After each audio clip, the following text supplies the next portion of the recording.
Alam mo talagang wala tayong kakayahan para matalo ang China sa labanan. Ang inaasahan ni PBBM, sasaklolo nga si Uncle Sam dahil sa Mutual Defense Treaty. Pero ang tanong ko naman sa kanya, saan niya binabase yung kanyang paniniwala na sasaklolo ang mga Amerikano? Nawala sa atin ang Mischief Reef, hindi naman sumaklolo ang mga Amerikano. Nawala sa atin ang Scarborough Shoal, Amerikano pa nga ang dahilan kung bakit nawala sa atin ang Scarborough Shoal. Dahil sabi niya, umalis na kayo dyan, may kasunduan, pareho kayong aalis sa Scarborough Shoal, umalis tayo, naiwan ang China, no? At sa panahon na meron ng dalawang gera na sinusuportahan ng Amerikano, no? Diyan sa Ukraine at sa Israel, tingin ba nila kakayanin pa ng Amerika na sumuporta pa sa pangatlong labanan dito sa Asia sa panahon na buwan na lang ang binibilang bago mag-eleksyon sa Amerika? Alam naman natin na dahil nga doon sa mapait na karanasan ng mga Amerikano sa Vietnam War, talagang pagdating sa eleksyon dyan, ayaw na ayaw nilang nakikita na umuuwi sa kabaong ang kanilang kasundaluhan. No? Ang suma total talaga, hindi po para magpakamatay ang mga Amerikano sa Sierra Madre na yan at sa mga bato-bato dyan sa West Philippine Sea sa panahon ng eleksyon na alam nila natutol ang publiko na makita umuuwing patay ang mga Amerikanong kasundaluhan. Talaga namang sabi ng Pilipino, halos wala silang prioridad na binibigay dyan sa labanan sa West Philippine Sea. Dahil kumakalam ang kanilang mga sikmura sa gutom. No? So ang talagang realidad dyan, kahit anong gawin nila na ang tawag dyan sa Ingles wag the dog, kapag ang problema mo naman ay yung sumasakit na tiyan dahil ikay nagbugutom, hindi yan mangunguna sa isipan ng tao dahil nararamdaman ng mga Pilipino ang pagkagutom. Pero sa tingin ko, lahat gagawin nila para lihisin nga, no? Dahil 2 taon na 2 taon na at walang nangyari sa mga pangako, no? Kakaunti lang naman pangako yan, no? Yung pagkakaisa na watak-watak na tayo ngayon, courtesy of Mr. Speaker at si Presidente na rin mismo na hindi pinipigilan ng kanyang pinsan na si Mr. Speaker na magkawatak-watak tayo.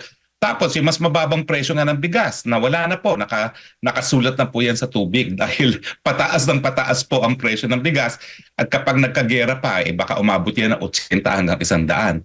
At wag na natin pag-usapan yung presyo pa ng langis. Pag nagputukan po dyan sa South China Sea na dinadaanan lahat ng ating inaangkat na petrolyo, no? Lalong mamahal pa po yan. At kapag lalo pang namahal ang ating diesel na ngayon 70 pesos na per liter, lahat po ng presyo ng bilihin ay tataas muli. No? Ang sa akin, bakit kasi hindi tayo natututo sa ating kasaysayan? Una, kung babasin natin yung ating katapangan doon sa paniniwala na mayroong magre-resback sa atin, sana mayroong dahilan yan sa ating kasaysayan. Walang kahit anong ginawa ang mga Amerikano dito sa Sigalot sa West Philippine Sea kung hindi magdakdak ng magdakdak at magsabi, oh, we are for freedom of navigation. At pansinin ninyo, ni minsan hindi sinabi ng mga Amerikano na naniniwala sila sa ating titulo sa mga pinag-aagawang isla at karagatan dyan sa West Philippine Sea. So bakit naman sila? In fact, ang sabi nila, hindi kami naghihimasok sa agawan ng teritoryo. Noong panahon nga ni Presidente Aquino, no, na nung pinag-aagawan natin ang Ayungin Shoal, hinarang lang nila ang dalawang produkto natin, ang saging at ang pinya. At umaray siyempre ang mga magsasaka hindi lang ng Davao, kundi ng buong Mindanao dahil yan naman talaga ang number 1 export ng Mindanao. No? Pero ngayon, ang nakakaabala, parang sinasadya rin ni PBBM na galitin ng China para ipagbawal muli ang pagpasok ng ating saging at pinya. Ito ba'y dahil galit siya sa mga Duterte na nais niya lahat ng Davaoenyo ay maghirap? Kasi hindi naman natin matatanggi na talagang ang Davao region number 1 producer ng saging at pinya na alam ni Presidente Marcos na unang-unang ipagbabawal ang pagpasok sa China. So ito ba ay parang vendetta para parusahan ang mga taga Davao dahil sa kanilang suporta kay PRRD? May ganyang anggulo kasi Dahil kung hindi nangyari yung pagpigil ng pagpasok ng pinya at saging, hindi ko masasabi ito. Pero alam natin na yan ang kauna-unahang gagawin ng China kapag lalo pang tumindi itong hidwaang ito. Para bagang meron talagang, kumbaga, vendetta, no? Merong ano tawag dun sa Tagalog, parang gumagante itong PBBM nito hindi lang kay dating Presidente Duterte, kundi sa lahat ng supporters niya na taga Davao Region. Wala pa ngang solusyon sa problema natin sa Pilipinas at wala pa rin solusyon dyan sa West Philippine Sea. At hindi dapat gera ang solusyon dahil yan ay pinagbabawal hindi lang ng ating saligang batas kung hindi ng UN Charter na kasapi ang Pilipinas. No? Sa akin, dapat ang ating panlabas na relasyon gamitin natin para magkaroon ng solusyon doon sa problema natin dito sa Pilipinas na kahirapan.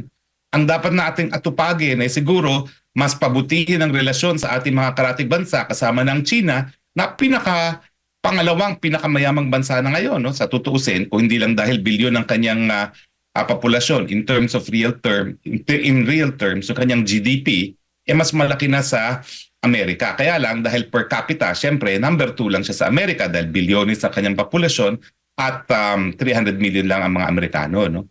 So sa akin, inaatupag natin dapat yung relasyon na mabuti lalo na sa mga karatig bansa para nga unang-una no mas maraming pagkain sa hapagkainan ng bawat Pilipino no at kung po pwede nga suportahan yung kanyang pangako na pababain ang presyo ng bigas dahil nung panahon naman ni dating Presidente Duterte bagamat nag-aangkat din ng bigas ang China sa dami ng kanyang strategic stockpile nakakabigay sila sa atin kapag meron tayong mga aberya.